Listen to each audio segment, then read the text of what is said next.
Hello everyone, welcome back. I apologize for the late upload, but you see I've been going through a bit of a psychological metamorphosis as of late.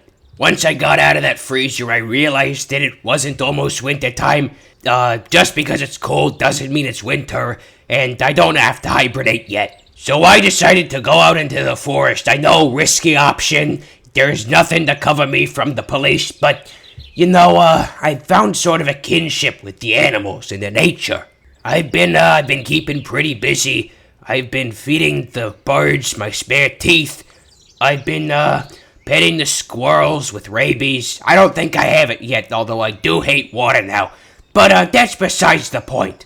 The point is I feel like I've almost achieved nirvana, in a way. Until I remembered that the new chapter of One Piece is out.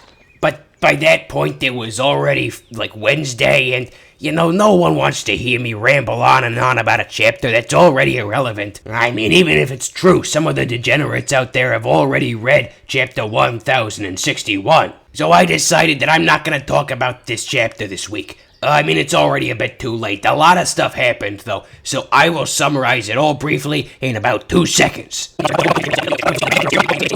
And that about covers my thoughts. If this doesn't convince you that the raid is gonna fail, I don't know what will. So instead, what I'm gonna be talking about this week is why I love One Piece so much, because I'm already on this psychological kick. And honestly, I haven't even explained to you why.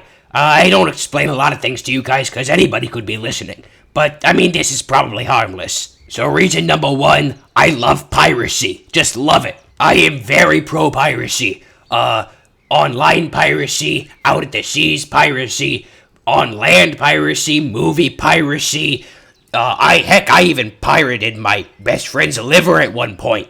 The point is, social constructs, like money and ownership, are completely fake, and therefore we don't have to respect them. Now, to many of you, it may sound like I'm talking about anarcho-communism, but let me be clear, I am not affiliated with any political ideology. I distrust all politicians except Mr. Morge. I don't really care whether or not money exists. All I care about is whether or not I have to pay people. And that's why Luffy's so relatable. He doesn't have to pay anyone anything. He just goes around eating all the meat he wants. And if you know me, which, let's be honest, nobody does anymore, you know that I love meat. In fact, before I took the chartreuse pill, I actually worked at a meat house. I was eventually fired because they accused me of eating the customer's pork, which is ridiculous because I don't eat intelligent animals. What kind of monster would do that? I was eating their chicken. But they weren't having it. They were saying, you can't eat the chicken either.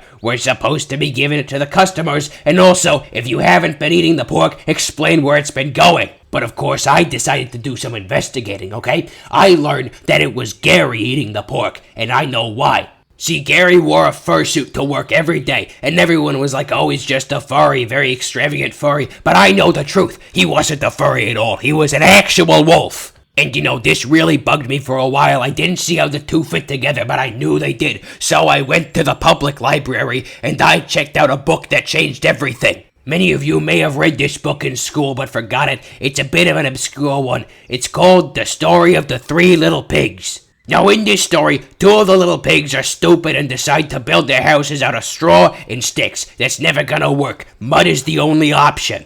So then the big bad, and this is important, wolf comes along and blows their houses down with his breath. How did his breath get so strong? I don't know. I'm looking into it. It could be that there's a secret underground wolf diaphragm training ring. Wink, wink, nudge, nudge. But that's just my best guess. And then there's the whole thing with the third brother, builds his house out of bricks, which are basically just dried mud anyway. The wolf climbs into the chimney like frickin' Santa Claus, and then falls into the fire. The point of the story is, wolves and pigs have had a long-standing rivalry. So I brought this up to my boss, and he's like, buddy, he's taken off the fursuit for me before I know what's going on, and that's when I realized that he was in on it. So I told him, look, I am nothing against furries. Some of my best friends are furries.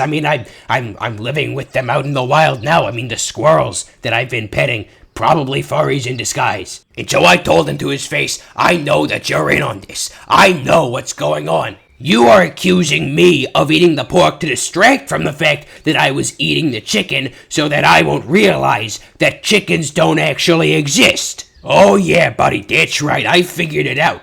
I've done research into this, I've done the math. All chicken meat is just regular lizard meat dipped in formaldehyde, and it's delicious! So I say, look, because it's so delicious, I won't rat out your multinational conspiracy to anyone if, and only if, you let me keep my job and let me eat as much chicken as I want. And you know what, Jared? I really have to thank you for letting me go because that was uncool on my part. I should have just leaked it right then and there. That's the morally correct thing to do. So anyway, yeah, I told you I'd do this, and now I am. And that is why One Piece is the greatest story ever told. Thanks for watching, everyone. I'll be sure to have an actual video out next week, so stay tuned, like and subscribe, and I will see you next time.